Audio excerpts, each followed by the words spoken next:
Welcome back to the Freddy FAZCAST. I'm Heintzel, and today we're going to be experimenting with dead children.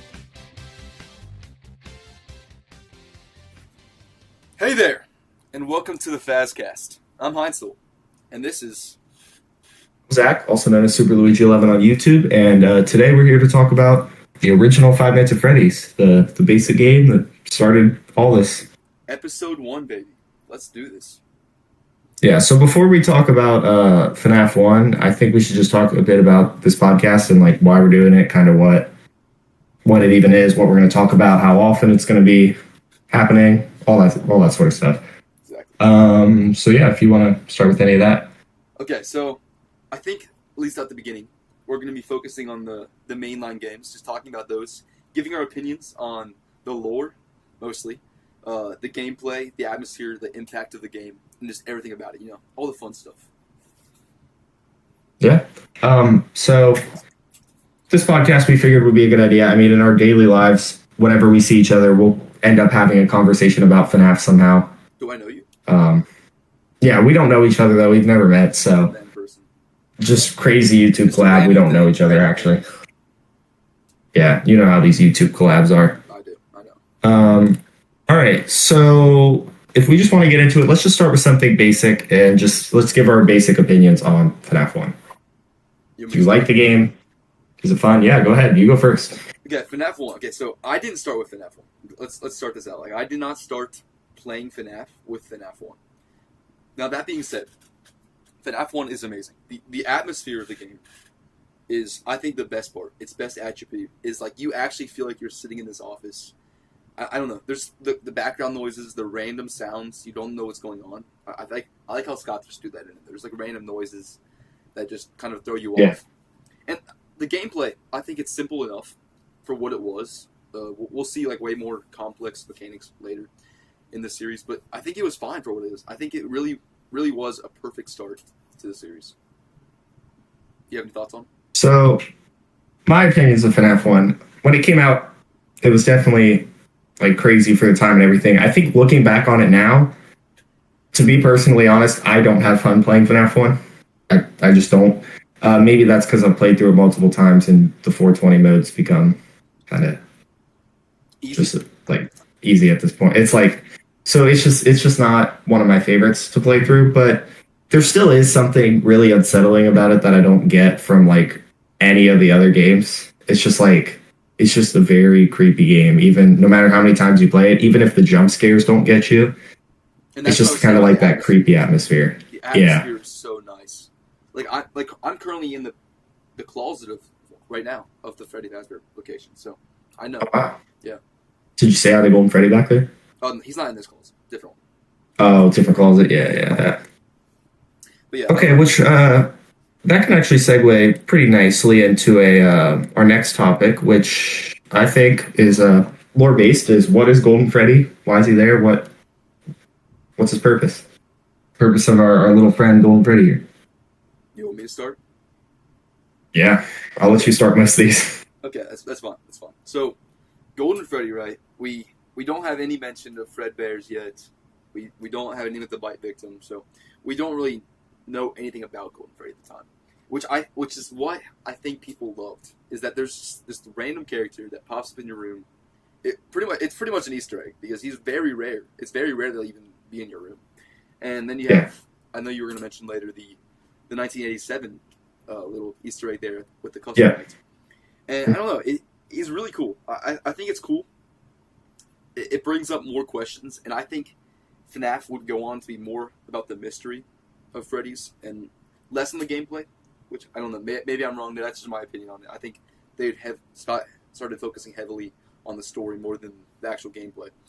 But Freddy, I think, is the start of that. I think we see he's the big mystery there. Who is this bear? Why is he different? Because like all the other ones, right? They move to your doors. They slowly come closer. This one just teleports into your room. And I'm pretty sure in FNAF 1 it's just the head jump scare, right? Yeah. It's different. Everything about it is different than the other animatronics. And I think it's really cool. I think it's a really cool mechanic that he added. That is what pushed the mystery of the game. Yeah. So Golden Freddy, at least to me, he had to be some sort of like retired animatronic from another place, because the way the here, hold on. I need. We'll check out this.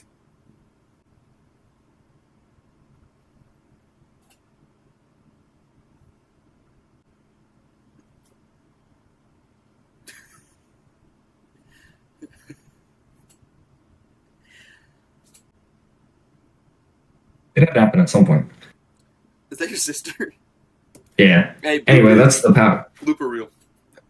That's the power of editing. I like how you just walked off into the back of the pizzeria, like you just left. Yeah, I went into Freddy's. That's what it looks like. Okay.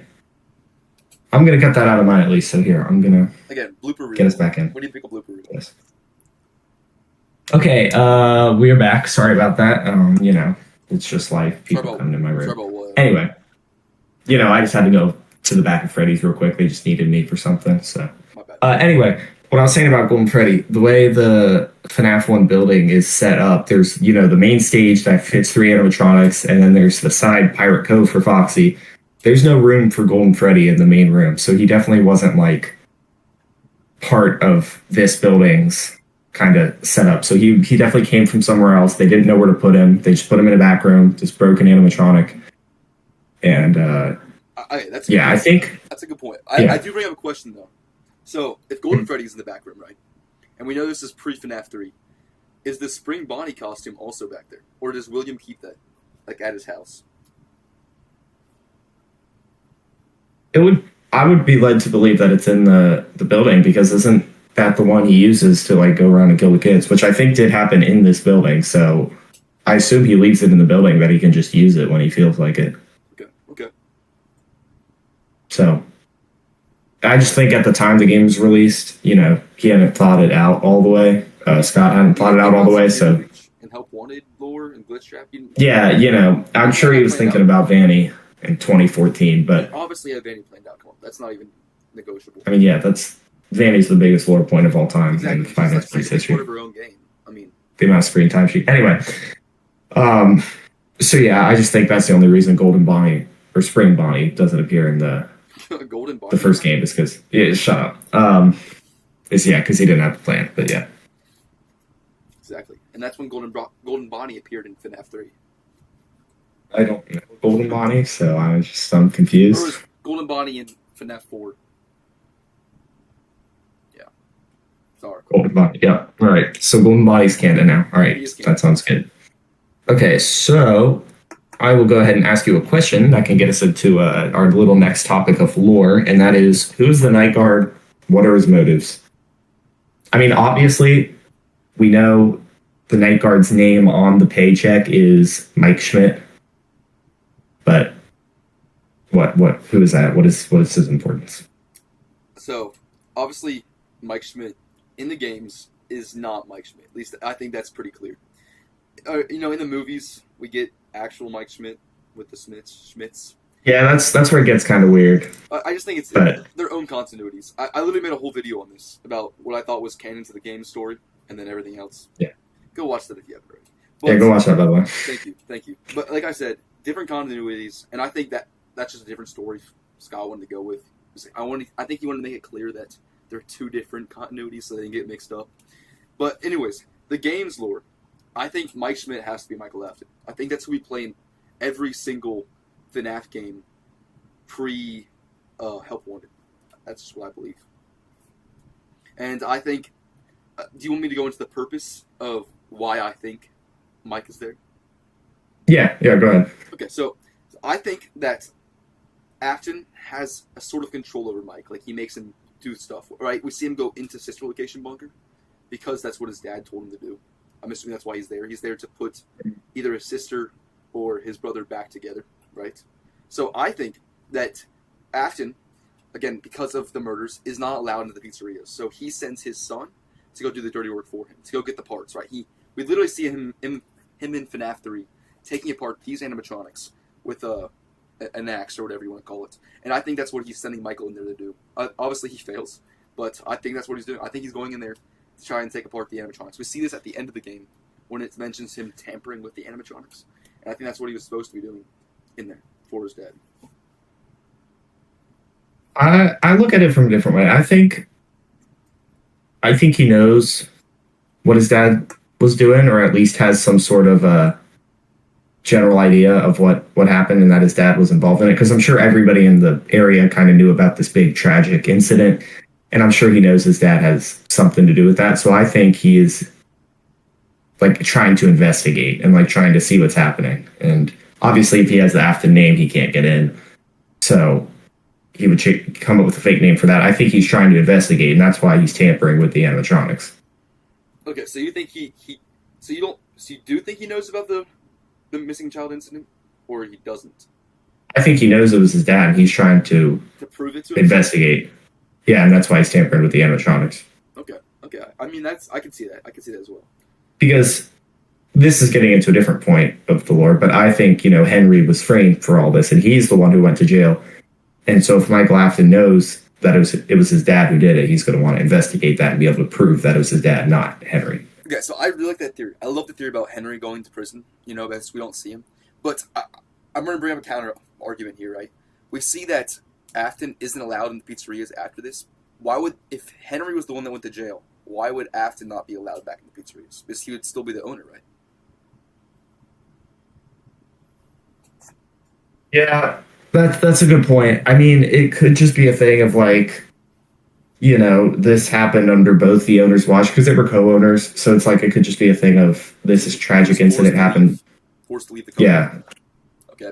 Yeah, and I'm sure he would be difficult knowing how he is. He would just be difficult to work with and not taking responsibility for what happened, and Okay, I can see that. That's a value. I like I said, I like that. I like that you could use the newspapers from FNAF 1 about the person being convicted of the crime being towards Henry being framed by Afton. Although I don't know. It's a weird circumstance for me because I do think that the people have a somewhat understanding that Afton was also a part of the murders. Because, again, he just isn't allowed in the animatronics. He has to send Michael to do the stuff for him.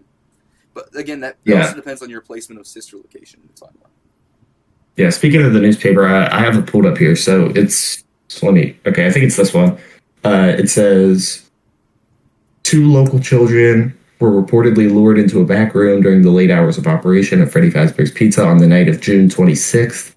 While video surveillance identified the man responsible and led to his capture the following morning, the children themselves were never found and presumed dead. Police think that the suspect dressed as a company mascot to earn the children's trust. Which, that makes it kind of weird. It's just weird that it's like the cameras caught him and they arrested him the next morning. It can't be Afton. Exactly. It says exactly the surveillance, right? Which, yeah. My bad. It says the surveillance. Gosh, what am I doing here? Anyway, I'm sorry, I'm messing with the newspaper myself. But yeah, so the surveillance kind of implies that they saw who did it, or at least they saw the mascot. And I think that's the thing. It mentions the suit, right? So their surveillance could have been like they saw the actual murders happen, but they don't know what happens to the kids' bodies. So I don't. It says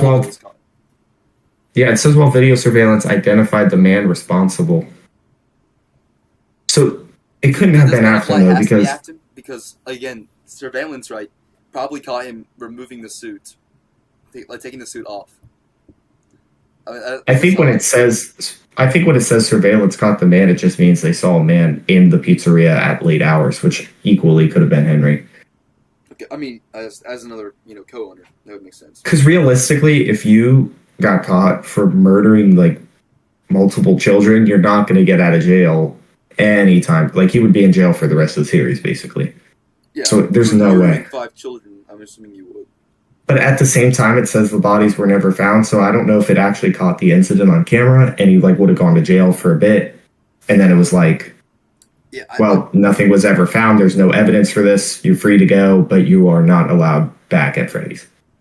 And again, that's what I'm saying. It makes sense that's sort of how I kind of thought for a while how Afton was interpreted in the series. Like they kind of knew he did it, but they didn't have the evidence to prove it, so he was removed from the company. But wasn't like fully charged with the crime because they didn't have enough evidence. Like I think convicted means that that he was convicted for the crime, but they couldn't prove it, so he never went to jail. And like I said, I really like Henry, and maybe there was partial like they thought Afton knew it was happening, and that's why he was again removed from the company, while Henry was the one who murdered the children. so that he was actually sent to jail. Yeah. Like, we don't really know. Like, we have no lore about Henry, like, at all. It's in the games. Like, I think we got one note in Secret of the Mimic, which just doesn't really help us. I mean, they also could have just kind of assumed it was Henry because he was the one who made the animatronics in these new versions of the Springlock suits, not the original Springlock suits, because that's the whole thing now with Secret of the Mimic. But he made these Springlock suits and he made these animatronics, so obviously they would assume he's the one who's using them. He's the one, you know, who's kind of in charge of all this. There's another newspaper that says something pretty similar. It's just like 5 children are now linked to the incident at Freddy Fazbear's Pizza, where a man dressed as a cartoon mascot lured them into a back room. While the suspect has been charged, the bodies themselves were never found. And Freddy Fazbear's Pizza has been fighting an uphill battle ever since to convince families to return to the pizzeria. It's a tragedy. So yeah, there's multiple newspapers that are like, the man was charged, we got him. That newspaper you have at the bottom right, there's a quote that says, it's a tragedy. It's in quotations. Yeah. Who do you think? I don't know. I could see Afton being the one that said that. Like, if he did frame Henry, he'd be like, "Oh, it's a tragedy." Like, he's as the CEO, that's what he's saying.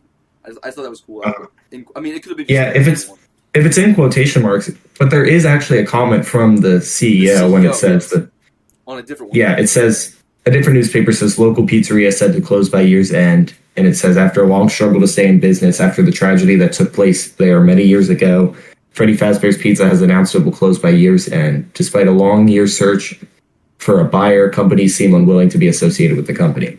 And from the CEO, it says these characters will live on in the hearts of kids. These characters will live on. Okay, so I'm going to stop there because I think that right there proves that it can't be Afton that was convicted, because we know that he is the CEO. And I think he puts a little twist in there. He says the characters will live on, again, referring to like the fact that they're possessed. Like, you know, like he knows what's happening. He emphasizes it too. He says it twice. He's like, these characters will live on. That is not something Henry would write. I mean, the only time we like specifically hear from Henry is in FNAF 6, and he's so eager to just destroy it and not have any more of this tragedy. So he's obviously not going to be like 5 kids are murdered, but this will live on. You know, that's 100% after. No, I agree. I think that right which means it would have to be Henry. Would prove that Henry was the one convicted for the murders. He was sent to prison for it. %. And Afton himself, as the CEO, makes this quote like everything's going to go on. So we're sorry about this, you know, as the CEO. But again, it brings up an interesting point. At what point is he not allowed back in the pizzerias, or does he not want to go back into the pizzerias because he's scared he'll get caught? Like, you know, there's already sort of like a watch on him. Yeah, I feel like Afton becomes more reckless the more he does it, though. I think his first one was very carefully planned. He's like, he knows how to kill him. He knows where to put him. And I know you don't think the DCI is a thing, but I think that one would have been more reckless and kind of left out in broad daylight. Like, he would have killed him and then just, like, not bothered with hiding any evidence. Yeah, those minigames, I don't know. I've been more open to the DCI. I was looking into it before we got started here. It's again, all the bodies in the minigames at least are thrown out. I don't know how. Yeah. I don't know how one for one the minigames are to what actually happened if the DCI. Yeah. Happened. So I don't know. It's an interesting fact, because if the DCI did happen, what would happen to the 5 other missing children? You know. The toy animatronics. Okay, yeah, I agree. But then after that, after the toy animatronics, was right in FNAF 3, we see a box with all the toy parts. And yes. And we see the Phantoms, but the Phantoms aren't toy animatronics. They're the classics. Yeah, well, I've seen that. So the Phantoms are like kind of hallucinations of like the original animatronics, right? But apparently, I saw something that said like the Phantom Freddy model is the same as like the Wither Golden Freddy, and the only way you would have seen that. And there's Phantom Puppet, and there's Phantom BB. It's just like the Phantom BB. Yes, you're right. That is true. That is true. But I guess BB wouldn't be one of the ones that, in my mind, would have gotten possessed. I don't think BB. Well, yeah, that would add an additional person. So that's weird. Yeah, that is weird. Because you could. That's so hard. You make me think. And I mean, it depends. It depends which FNAF 3 ending is canon too, because it's like if the good ending's canon, you know, the souls are set free. there's still that can't be a canon ending, right? Because we see the puppet move on, which there's obviously cannot be. I don't think the puppet was in the. I think the puppet is the good one ending that gives the actual gift box of life to the kids. Yes, but the puppet itself doesn't move on because if you look at the FNAF 3 good ending screen, there's I'm pretty sure I might be completely wrong. I'm pretty sure the puppet is the final mask that drop. Like it drops along with all of them, because the puppet is finally, ended everything. And it's also interesting that the puppet only gives life to 5 children in that thing, which implies that at the time of FNAF 3, there's only still 5 missing children, which again is why I think proof of the DCI didn't happen. Well, I think it's just the puppet is involved with these 5, not the 6 that would have been involved with the original Freddys. Because the original Freddys, right, would have the security puppet. The original Freddys? Yeah, the security puppet. But are the security puppet and the FNAF 2 puppet the same thing? Yes. Definitely the same thing. Because the security puppet is what goes and attaches to Charlotte when she's dead, and then we see her possessing her. That's true. So it has to be the same thing. But it does gain. Yeah. I think it gains like stripes on its arms. Again, I think it's just a sign of possession with the change of eye color in Circus Baby. Yeah, that's true. But I think the FNAF 3 ending, you see the heads of Freddy, Foxy, Chica, and Bonnie with their eyes off. The bad ending actually has Golden Freddy in the back too with his light on, but the good ending doesn't have Golden Freddy there. But it's kind of showing that like the souls of Freddy, Foxy, Chica, and Bonnie have all been released. And so you would think that would complicate how you get to Sister Location. It's like, well, they're all back in Molten Freddy. But I think it would have been the DCI kids that are in Molten Freddy. Because, the Funtime animatronics and the toy animatronics have very similar designs. I mean, you look at Mangle and Funtime Foxy, like, they're basically the same design. It's like, it would make more sense. Do you think the 2 are the same character? No, I don't think they're the same character. I think it would make more sense if the DCI kids were the one that were all melted down into Molten Freddy or whatever. Not melted down, but like, all in Molten Freddy and all those animatronics. The MCI is with the DCI children and not the original. Yeah. So are you saying? And you look at the FNAF. Then the good ending is true there. They actually, the fire in FNAF ends their story. I would think so, because the only ones that are free by that are Freddy, Foxy, Chica, and Bonnie. Golden Freddy's still around. Puppet's still around. Do you have that pulled up, the video? I have. It's just a picture. Is the puppet's mask? Does it not drop at the end? Mm. Oh, okay, okay. If that's true, it's just Freddy, Foxy, Chica, and Bonnie. No Golden Freddy. And that's what's so weird to me is that in the bad ending, Golden Freddy's head is in the back with his eyes like lit up. But in the good ending, Golden Freddy's just nowhere to be seen. Meaning he's still around, Puppet's still around, DCI kids would still be around. That's interesting. That is interesting. So, again, if that is true, then what is the FNAF 3 minigames with William destroying the classic animatronics? I mean, obviously he's trying to, tear them apart to, kind of mess with Remnant and all that. He's trying to melt them down, mess with all that. But he doesn't get to finish that, I don't think, because on like the last mini game, you get to the room with all the kids in it, and Afton gets in the suit again, and then gets spring locked. It's like I don't think he gets to finish what he was working on there. Okay, I see. So basically, those souls stay there until Fazbear Frights, and then they end. The DCI children they're in Sister Location, right? Which we're assuming they've already been put into the fun times, and they're there. How many Funtime animatronics are there? Again, we know Circus Baby is possessed by Elizabeth. We have Ballora. Yeah, there's Ballora. Funtime Foxy, Funtime Freddy. Is that all? I mean, there's Ennard, but yeah, but Ennard's all of them. So I think that would be a little strange because with the DCI, there's at least 5. We're unaccounted for 2. Where would those souls go? Unless they're of course mixed together, which I don't really like that fact in Sister. I don't think soul splitting is the thing. the puppet stays with the puppet, and then Golden Freddy stays with Golden Freddy, doesn't it? Okay, I actually I agree. So that's definitely I like that theory. I like that. It's just an idea. I mean, there's also a chance that the FNAF 3 good ending is not a thing, and because then it gets kind of confusing. There has to be an ending. There has to be one ending. It's either that or the bad ending, which just implies nothing happened. It gets kind of confusing with FNAF 6 though, because you see the tombstones with the names of the originals, who were a part of the original MCI, which just gets confusing. Yeah, and it's putting them to rest. Again, yeah. Have we had confirmation that that's the names of the original MCI children, or could this also be the DCI children? Could we be mixing up the MCI with the DCI this whole time? Could the DCI actually be first? And the only problem is we have some of the names of the kids linked to specific characters. So we're like, Susie is Chica. We have specific kids tied. We get that from the FNAF 6 Fruity Maze, right? Where Spring Bonnie kills Susie. But we don't see the actual Chica animatronic she's put in. Is it possible it's Soy Chica? The only problem I have with that is in Ultimate Custom Night, one of Withered Chica's voice lines is "I was the first, and I've seen everything." Mm-hmm. Okay, that's which I'm contradicting my other points right now. So again, it's the DCI is so weird, and that's why I almost don't want to canonize it. In my head, at least, I want to think that the events we see in FNAF 2 of the DCI are just recreations of the MCI murders. But maybe that's more of a discussion for FNAF 2 when we get into it.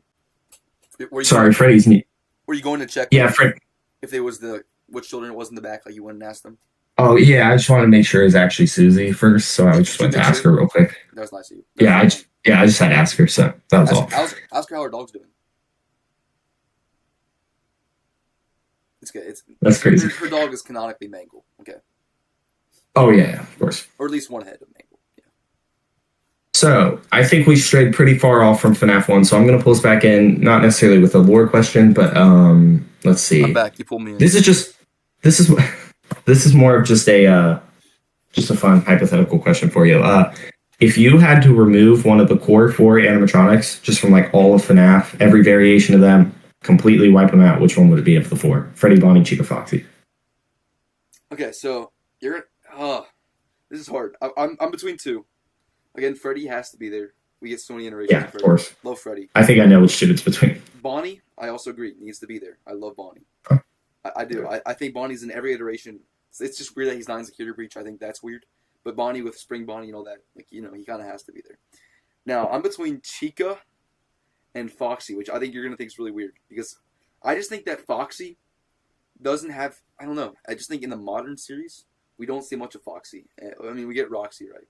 Who is a version of Foxy. But, I don't know. Everyone loves Foxy, and I agree. Foxy is so cool. I don't know. Because Chica has some really cool lore. I do like Susie's story. I know you probably haven't read any of the tales, the Fazbear Frights, but there's one called Coming Home, which is just about Susie. Yeah. Fantastic story about her death. She doesn't know she's even died yet, and she's trying to come home. It's so sad. It's a great story. But I don't know, Chica's design, if we're going design-wise, I don't like Chica's design. I think it's the worst design out of the 5, in my opinion. Yeah, I feel like I would also go Chica or potentially Bonnie, because I really do like Bonnie's design. I agree, I like it. But he's just not as important. He's basically completely absent from sister location other than Bon, but... Yeah, which I think it's weird. Not weird. They tied him with Freddy because the two were, kind of synonymous with each other. Yeah. I can see that. Yeah. I just really like Bonnie's design in all the games. I do. So I think it would have to be Chica, because it's Yeah, I just think in all of her iterations, she's just I don't know, kind of bleh, meh. Chica's just kind of an extra character who's there. I think that... I think Chica's back there, actually. So Chica didn't like that, so yeah. He's gonna go fight Chica right now. Bro turned into Chica. Oh no, Chica's got him. I love how he was silently pulled away. It was Toy Chica. I can't tell you what she did back there to me. You just went there silently. No screaming. I let her take me. Oh man. You know what? I don't care with the wallpaper. Yeah, Wow, you just ruined the setup. I don't care. The set needs to be destroyed. It's, You guys don't care, right? it's crazy. Right? Exactly. Oh yeah. They love me. Okay. So we're making good time here. We're at about 32-ish minutes here. So we're doing good. And I still have a decent stuff left on my notes here. So I say I guess we kind of covered opinions on the classic FNAF animatronics. Mostly. Yeah, I think again I kind of agree. Chica, most mediocre out of You gotta stop talking trash about Chica. Chica is my favorite animatronic. I'd probably get rid of all 4 of them over her. Sorry, I'm saying that for Toy Chica, but I didn't include Golden Freddy in that conversation, but I would Golden Freddy. I would get rid of Golden Freddy out of the first games. Honestly, I love Fredbear. I love everything they do with him. I wish he had his purple colors in the first game. I love the purple and gold. After FNAF 2, what happens to Golden? We just never see much of him.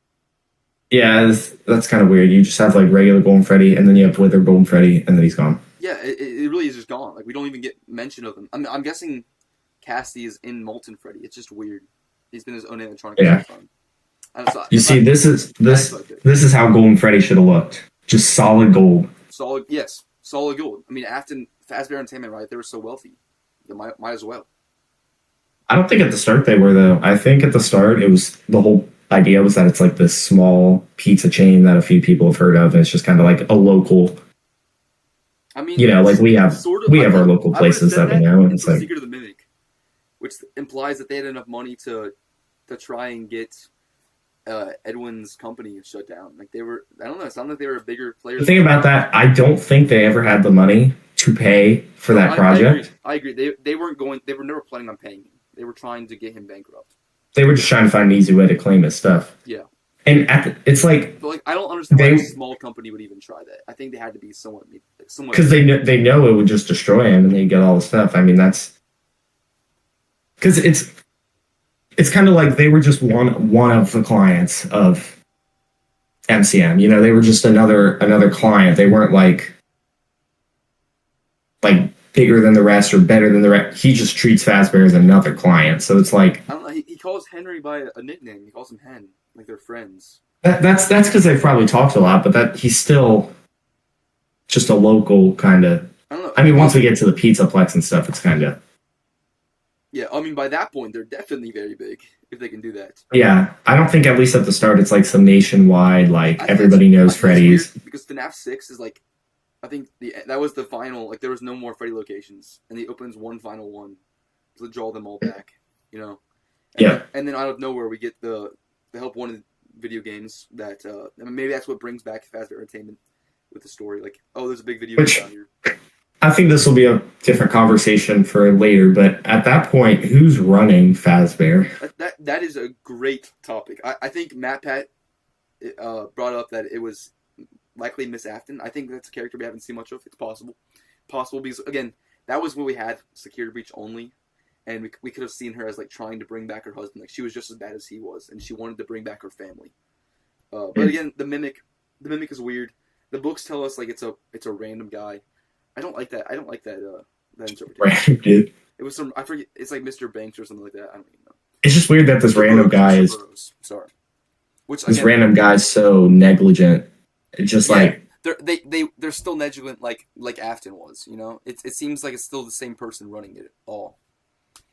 Yeah, and I mean back to FNAF 1, they almost don't care in FNAF 1 too. I mean in the Help Wanted ad, not Help Wanted the game, but like the ad in FNAF 1 to like apply for a job, it's just like it says not responsible for injury or dismemberment. Yeah, it's like that's. I think Ralph mentioned several times in like his speech is like he like says like a bunch of like crazy things. He's like, oh, but don't worry, that won't happen, implying that it's happening. Yeah, and he's like, he's like upon the carpets being replaced or something being bleached, it's like.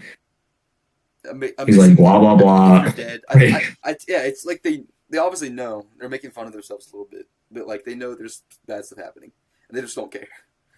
And I just think like even in Security Breach, it's kind of the same thing. It's a bigger place, but I think that kids are going missing at the Pizzaplex, and I think they just covered up. And that's why I think it's weird they call it Mr. Burrows as the CEO of future Fazbear Entertainment, which again Burrows kind of ties back to the bunny. That's why I think it has to be someone related to after. Mhm. But who knows? Yeah, I could see that. So more on Phone Guy. Do you think he was like kind of like forced to read from like a specific script, and he was kind of like trying to give what information he could? Like, how much do you think he knew what's going on? What do you think he was aware of, and what was his kind of goal there? Well, okay, so I don't believe, again, watch this video if you haven't already. I don't believe that the book, The Week Before, is canon to the story.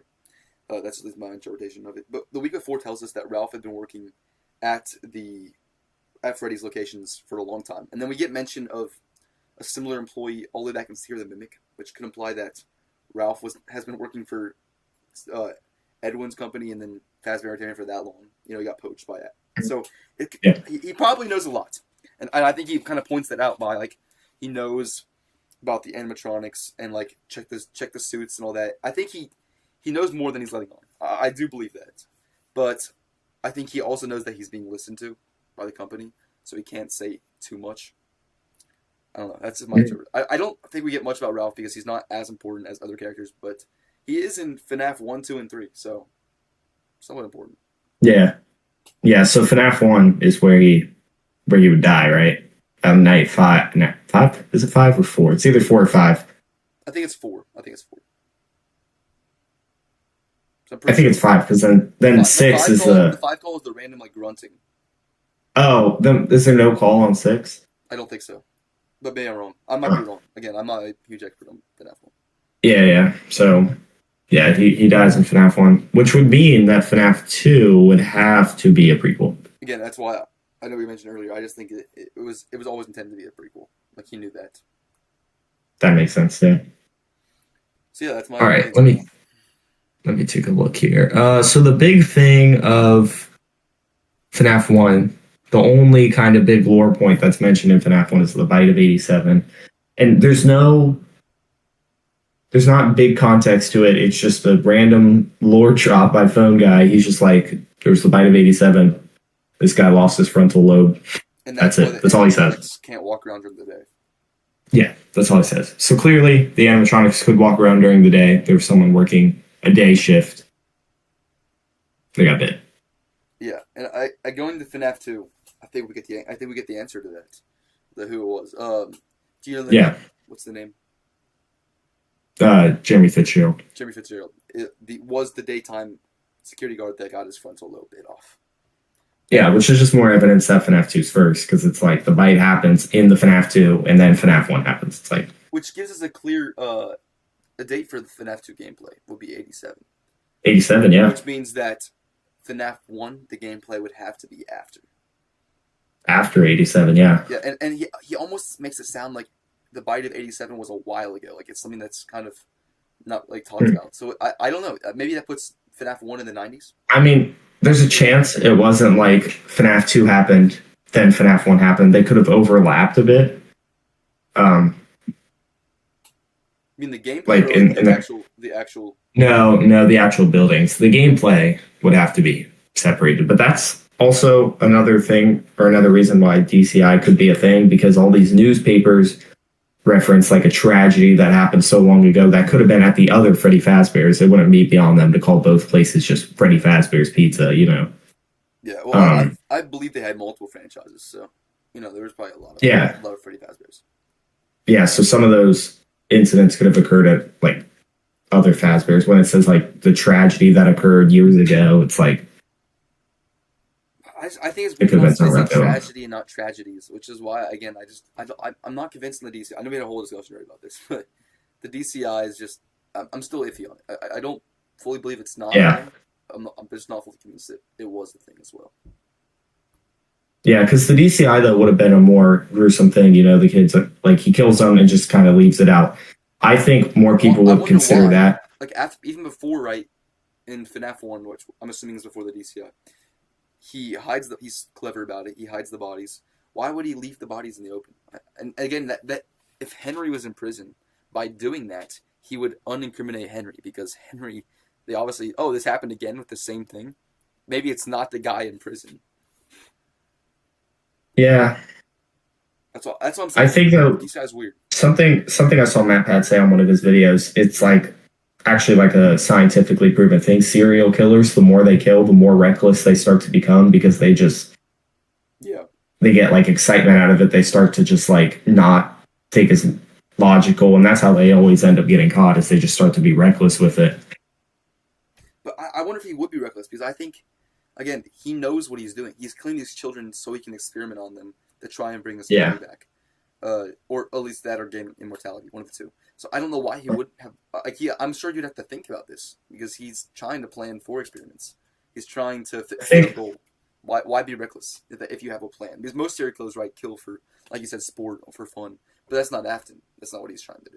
I mean, there's a chance he got fired from Fazbear, and this was kind of his way of getting revenge, making the company look bad. Is he, sneaks back in, gets a suit, I can see that, and then makes the company look bad that fired him. He wants to get back at them because he's always just full of revenge and that kind of stuff. So it's just like, if the company would have fired him, he would want to sneak back in, do the same thing, but this time make it obvious, make the company look bad for it, not himself, because no one would think it's him since he's not affiliated with the company, he's not allowed in.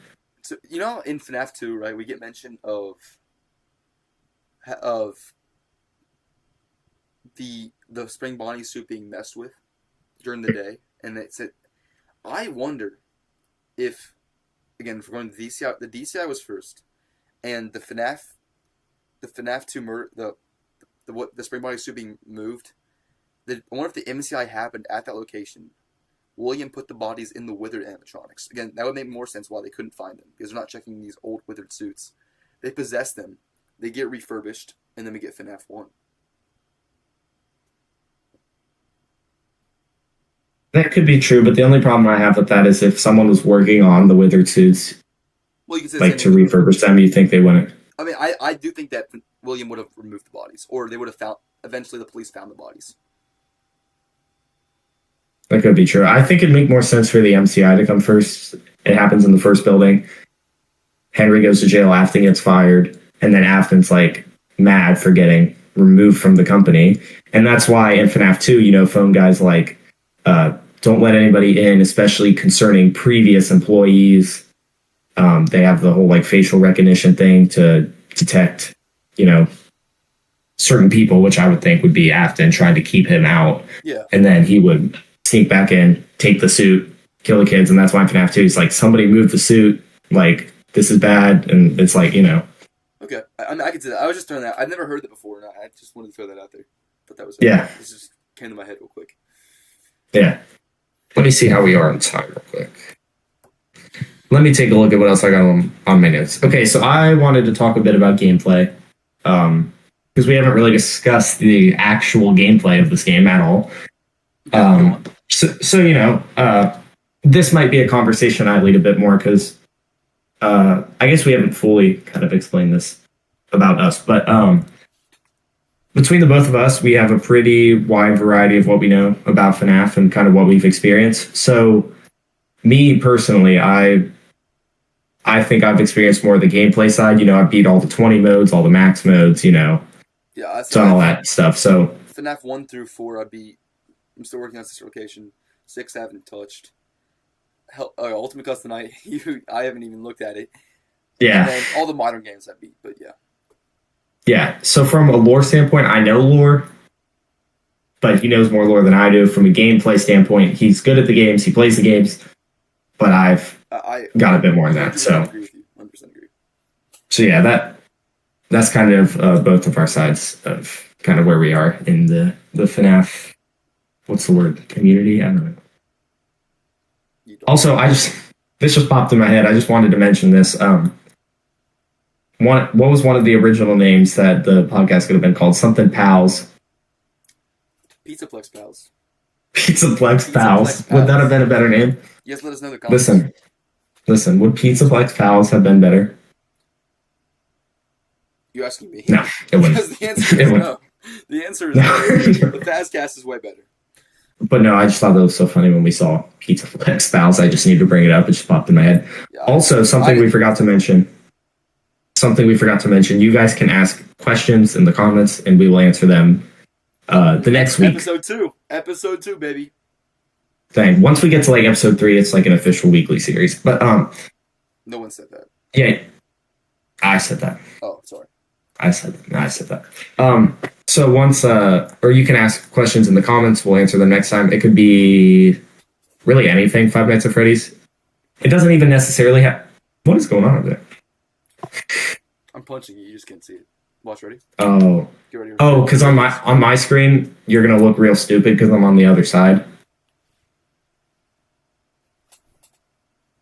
There we go. Ooh, look at that recoil. So yeah, you can ask questions about lore, about gameplay, about opinions. Doesn't necessarily have to be FNAF. If you want to know my favorite flavor of Pop-Tart, go for it. I'll tell you. It's hot fudge sundae. Actually, no, it's not. Don't ask that. You can ask that, and I will answer it gladly. I will gladly answer that. You can ask that on his channel, not mine. Not mine. You can ask it on this one. Don't you dare. Actually, I don't know where you're watching this. If you're watching it on mine, the first like 3 episodes are going to be posted on my channel, your channel, and our new channel. So, stop you right there. Question time. What does "it's me" mean? It means it's a. Well, I mean, what is Freddy? It kind of ties into the one you should not have killed. Oh, so it's like it's me. Oh yeah. You don't think it's the crying child? That's it. It's me. It's your brother. It's the one you freaking killed. That's actually not a bad thought, because it's also the same thing. What I think about Golden Freddy is that he doesn't actually ever have the ability to kill a person. He's just able to make himself a hallucination, make himself appear. So there's a chance he makes himself appear to Michael. He's like, "Hey, it's me," and you know. And then that's when I think that would make sense. Actually, I got one more question for you too. You gave me plenty of questions, so it's your turn. Yes. FNAF 1, before or after sister location? The gameplay. That helps. The gameplay? Yeah. Before sister location. Well, hold up.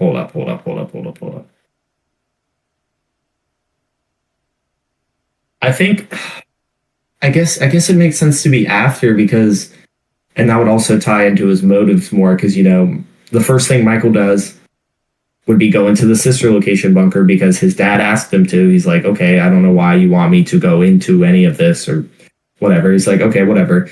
And so he goes down in the bunker. He sees what happened to his sister, and he's like, okay, my dad's a psychopath. I need to figure out what's going on here. And then he would start applying to the Fazbears and trying to work there and figure out what's going on. Okay. I see that. I like that. Yeah. So we got far away from the topic of gameplay. We never got to. I had the idea for gameplay, and then we just got off topic. So gameplay, you know, it's the basic FNAF. You got your door lights and your doors. Got to manage your power. So you know, it's just pretty basic gameplay there. But at the time, it was a pretty big thing. It's cool. Yeah, and I mean, now in the modern games, like I said, it's kind of less replayable than some of the other ones. At least I kind of skip over it, but it is fun. It's the atmosphere is great. The gameplay's cool. It's just when we have so many games like this now, it's less replayable. Yeah, and I think at the time, Foxy and Freddy added a pretty big twist, because everyone who doesn't know Five Nights at Freddy's, when they think of Five Nights at Freddy's, they're just like, oh, they come to your door, you close the door, they're gone. But Foxy adds an interesting mechanic that makes you check the cameras. You got to watch him. Because the way the game is actually set up, the way Scott did it is actually pretty smart, because the animatronics at the doors can't kill you unless you open and close the camera. So, like, Chica could be at your door could be wide open, but she can't actually kill you until you open the camera. So Foxy kind of gives you a reason that you have to look in the cameras. Otherwise, you could just sit in the office and not do a thing. Same with Freddy, right? You have to watch him on the cameras. Same with Freddy. Yeah. I kind of put it down into, you have the 2 door animatronics and then the 2 camera animatronics, because Foxy just requires you to look at the cameras, any camera, and then Freddy requires you to look at his specific camera. Yeah, so Freddy's a weird one. You can camera stall Freddy, which means if you watch his camera, he can't move. Yeah. Which, I mean, that's what you're supposed to the do. I think that's how you're supposed to do. yeah. Mhm. And I mean, that's how the strategy for 420 mode is. Which actually, the way FNAF 1's set up, just opening the cameras counts as checking Foxy's camera. Yeah. You don't actually have to be on Foxy's camera, which that I don't think was intended. That Really? Well, I don't think that was an intended I mechanic. think if you didn't do that, then you'd have Freddy and Foxy having the same mechanics.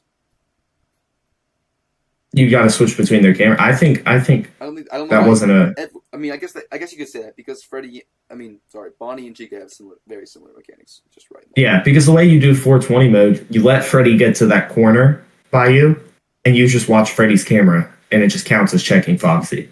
You don't ever have to look at Foxy the entire night.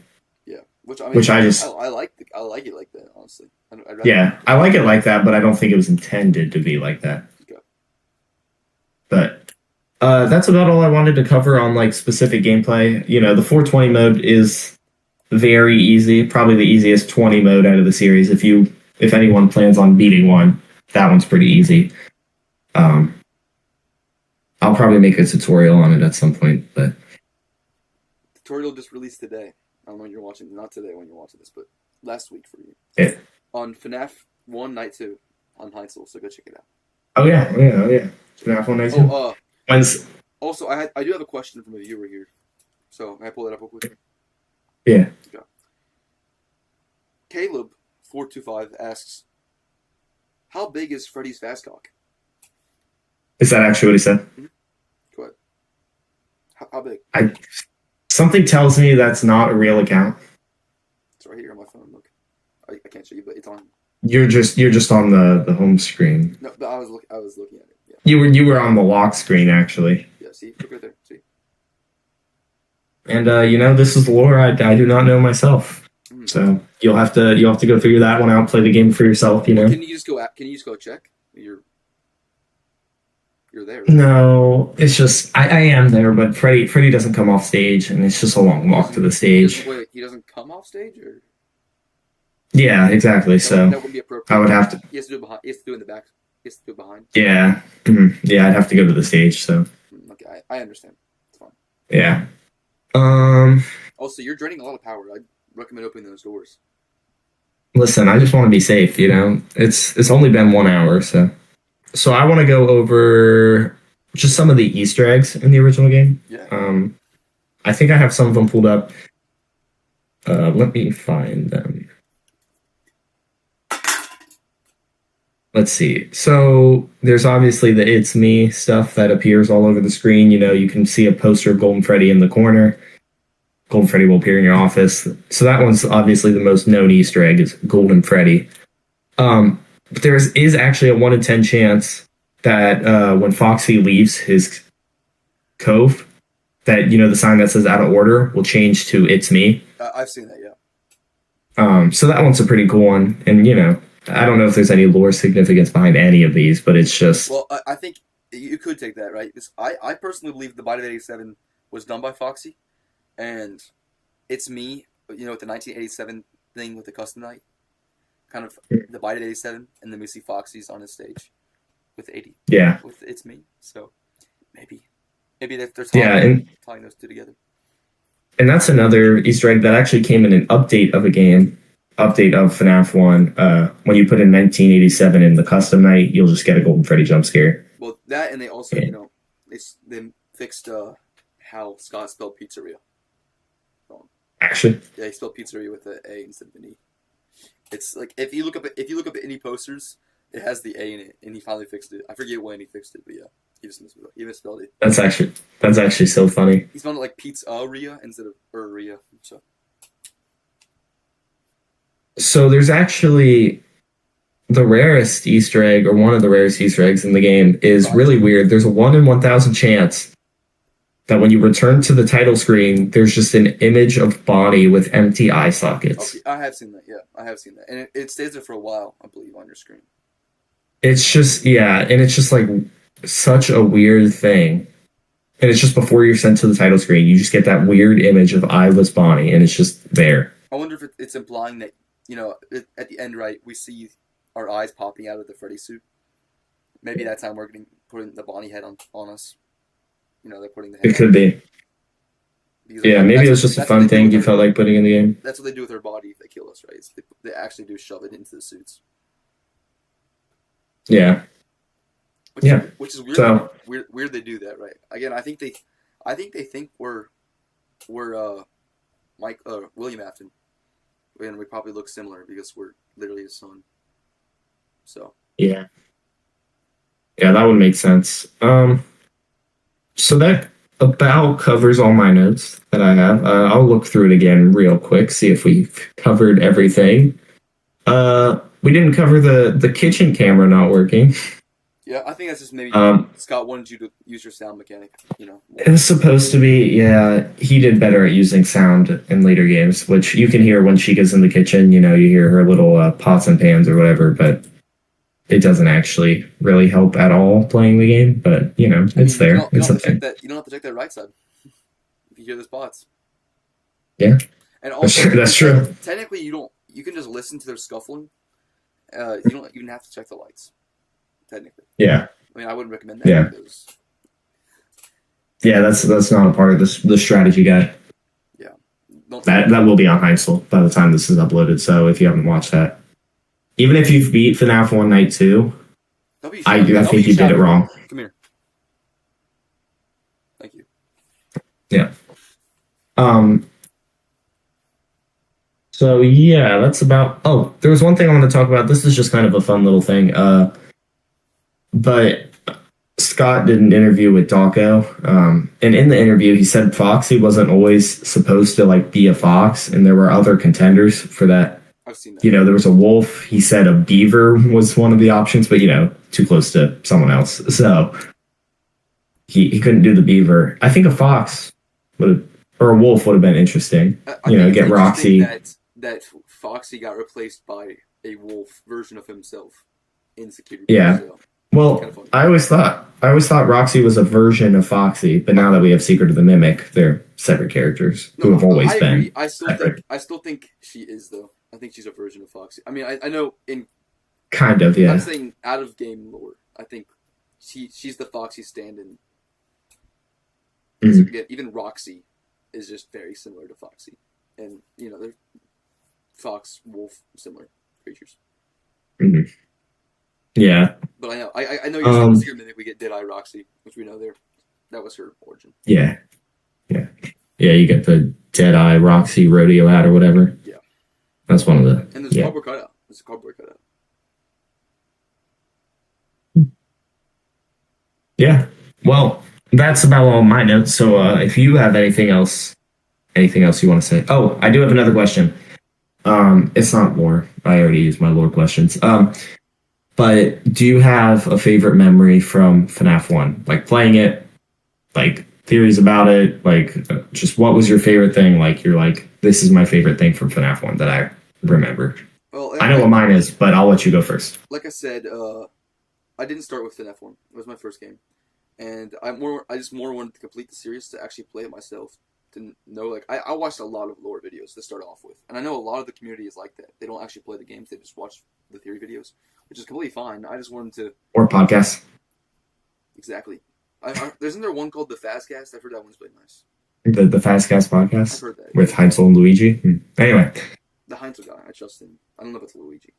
But anyways, I started playing it, and I remember I think it was night 6. At first I was struggling, and I was in the car, and I was playing it for quite a while, and I finally beat it, and I was just so happy. It's just randomly in the car once. So yeah, I think that's probably my best memory, with FNAF 1 at least. Yeah, mine's similar to that. It was back when I was first making videos. I would set up my phone and record my computer screen with my phone. I did the same thing on TV. Yeah, so I'd finished Ultimate Custom Night, 50/20 and all that, and I was like, I want to go back through the whole series. That's a weird way to go, but okay.